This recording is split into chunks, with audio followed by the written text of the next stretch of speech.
বিজ্ঞানের জনক হযরত মুহাম্মদ সাল্লাল্লাহু আলাইহি ওয়াসাল্লাম জন্ম নিয়েছিলেন আরবের মরুর বুকে। বিজ্ঞানের কোনো অস্তিত্ব ছিল না তখন, কিন্তু প্রিয় নবীর বহু হাদিসে উঠে আসে বর্তমানের আধুনিক বিজ্ঞান দ্বারা প্রমাণিত অনেক বক্তব্য। প্রায় ১৫০০ বছর আগে অন্ধকারে ঢাকা অসভ্য আরব সমাজটাকে সুন্দর সুনিপুণ সমাজে পরিণত করে পথহারা মানুষকে সঠিক পথ দেখিয়ে বিজ্ঞানময় সুস্থ একটি সমাজ উপহার দিয়েছিলেন ইসলামের মহামানব, যাকে আকাশ বাতাস চন্দ্র তারা পাহাড় পর্বত নদ নদী গাছপালা তরুলতা সহ ১৮,০০০ মাকলুকাতের জন্য রহমত স্বরূপ সৃষ্টি করেছেন মহান আল্লাহ তাআলা। রাসূল সাল্লাল্লাহু আলাইহি ওয়াসাল্লামকে ভালোবাসলে সন্তুষ্ট করলে স্বয়ং আল্লাহকে ভালোবাসা হয়, তাকে অসন্তুষ্ট বা কষ্ট দিলে স্বয়ং আল্লাহকে কষ্ট দেওয়া হয়।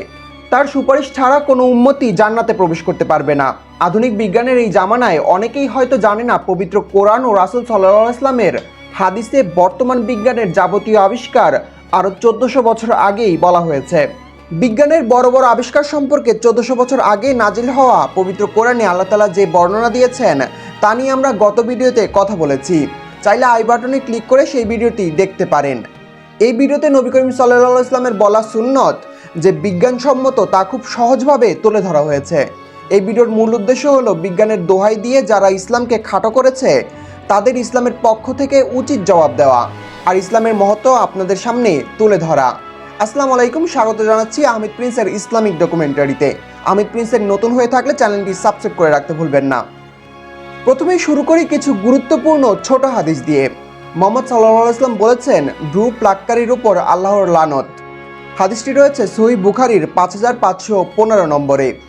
ডার্মাটোলজিস্টরা গবেষণা করে বলেছেন ভ্রু হলো চোখের সুরক্ষার জন্য। ভ্রুতে এমন কিছু লোম থাকে যা চোখকে সার্বক্ষণিক হেফাজত করে। যদি তা কাটা পড়ে তাহলে চোখ দিয়ে পানি পড়ে, চোখের কর্নিয়া ড্যামেজ হওয়া সহ নানা জটিলতা দেখা দেয়।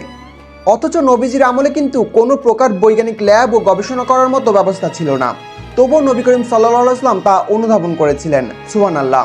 রাসূল সাল্লাল্লাহু আলাইহি ওয়াসাল্লাম বলেছেন, নেশা জাতীয় দ্রব্য খাওয়া হারাম। হাদিসটি রয়েছে সহিহ বুখারীর ৬১২৪ নম্বরে। একটি দুটি নয়, শত শত গবেষণা করে দেখা গেছে ধূমপানের কারণে ফুসফুসের ক্যান্সার, ব্রঙ্কাইটিস ও হৃদরোগে আক্রান্ত হয়ে বহু মানুষ মারা যায়।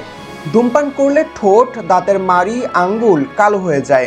এছাড়াও যৌন শক্তি ও ক্ষুধা কমে যায়, এমনকি স্মৃতিশক্তিও কমে যায়। রাসূল সাল্লাল্লাহু আলাইহি ওয়াসাল্লাম বলেছেন, তোমরা গোঁফ ছেঁটে ফেলো এবং দাড়ি রাখো। হাদিসটি রয়েছে সহিহ মুসলিমের ৪৯৩ ও ৪৯৪তে। বৈজ্ঞানিক গবেষণায় এসেছে দাড়ি না রাখলে ত্বকে ক্যান্সার, ফুসফুসে ইনফেকশন, যৌনশক্তি কমে যাওয়া, এমনকি স্মৃতিশক্তি কমে গিয়ে ডিমেনশিয়া রোগ হতে পারে। তাই মুসলিম পুরুষ হয়ে থাকলে দাড়ি রাখার চেষ্টা করুন। আমিও রাখছি, আলহামদুলিল্লাহ। খাবার খাওয়ার ক্ষেত্রে প্রিয় নবী হযরত মুহাম্মদ সাল্লাল্লাহু আলাইহি ওয়াসাল্লামের অপূর্ব সুন্নত রয়েছে। মহানবী সাল্লাল্লাহু আলাইহি ওয়াসাল্লাম যখন খাবার খেতেন পেট ভরে খেতেন না, পেটের একটি অংশ খালি রাখতেন। অর্থাৎ এত পরিমাণ খাবার খেতেন না যার কারণে ঢেকুর ওঠে। পেটে কিছুটা ক্ষুধা রেখেই তিনি খাবার খাওয়া শেষ করতেন। আধুনিক বিজ্ঞান বলে একটি খেজুরে এত পরিমাণ ক্যালোরি রয়েছে যে কেউ একটি খেজুর খেলে ৩ দিন পর্যন্ত মারা যাবে না। আমরা যেই খাবার গ্রহণ করি এর ১০% আমাদের শরীরের অংশে পরিণত হয়, আর বাকি ৯০% আমাদের শরীর মলমূত্রের মাধ্যমে শরীর থেকে বের করে দেয়। অর্থাৎ প্রয়োজনের চেয়ে অতিরিক্ত খাবার আমাদের কোনো কাজেই আসে না। বিজ্ঞান আরও বলছে পেট ভরে আহার করার কারণে আমরা নানা রোগ ব্যাধিতে আক্রান্ত হই। বিশেষ করে গ্যাস্ট্রিকের অন্যতম কারণ হলো পেট খালি না রাখা। ১৪০০ বছর আগে নবীজির বলা সুন্নত আজ বিজ্ঞানও মেনে নিয়েছে। সুবহানাল্লাহ। প্রিয় নবীজি সাল্লাল্লাহু আলাইহি ওয়াসাল্লাম যখন খাবার খেতেন তখন উত্তম রূপে তা চিবিয়ে চিবিয়ে খেতেন। আমরা সাধারণত এক লোকমা খাবার ৪-৫ বার চিবিয়েই খেয়ে ফেলি, কিন্তু আধুনিক বিজ্ঞান বলে খাবার বেশি চিবানো হলে তা পাকস্থলীতে কম চাপ ফেলে। তাই খাবার খুব ভালোভাবে চিবানো উচিত, যা নবীজি বহু বছর আগেই আমাদের শিখিয়ে গিয়েছেন। সুবহানাল্লাহ। মহানবী সাল্লাল্লাহু আলাইহি ওয়াসাল্লাম ডান দিকে কাত হয়ে ঘুমাতেন এবং ঘুমানোর সময় আলো নিভিয়ে ঘুমাতেন। হাদিসটি রয়েছে সহিহ বুখারীর ৩২৮০ নম্বরে। হাদিসে এসেছে তিনি ঘুমাতে যাওয়ার সময় ডান কাত হয়ে শুতেন, মাঝে মধ্যে গালের নিচে হাত রাখতেন। বুখারী হাদিস ২৪৭। আধুনিক বিজ্ঞান বলে ডান দিকে কাত হয়ে ঘুমালে হৃৎপিণ্ড ভালো থাকে। চিকিৎসা বিজ্ঞানের দৃষ্টিতে পাকস্থলীর খাদ্য শোষণের পথ হলো ডান দিকে, তাই ডান দিকে কাত হয়ে ঘুমালে খাবার পরিপাক বা হজমে সুবিধা হয়। অন্য একটি গবেষণায় উঠে এসেছে আলো নিভিয়ে ঘুমালে শরীরের অ্যানাটমি ভালোভাবে কাজ করে এবং ক্যান্সারের ঝুঁকি কমে। নবীজি সাল্লাল্লাহু আলাইহি ইসলাম সকালে ঘুম থেকে উঠে অজু করতেন। বর্তমান আধুনিক বিজ্ঞান বলে চোখের ছানির কার্যকরী ওষুধ হলো সকাল সকাল চোখের ভেতরে পানির ঝাপটা মারা।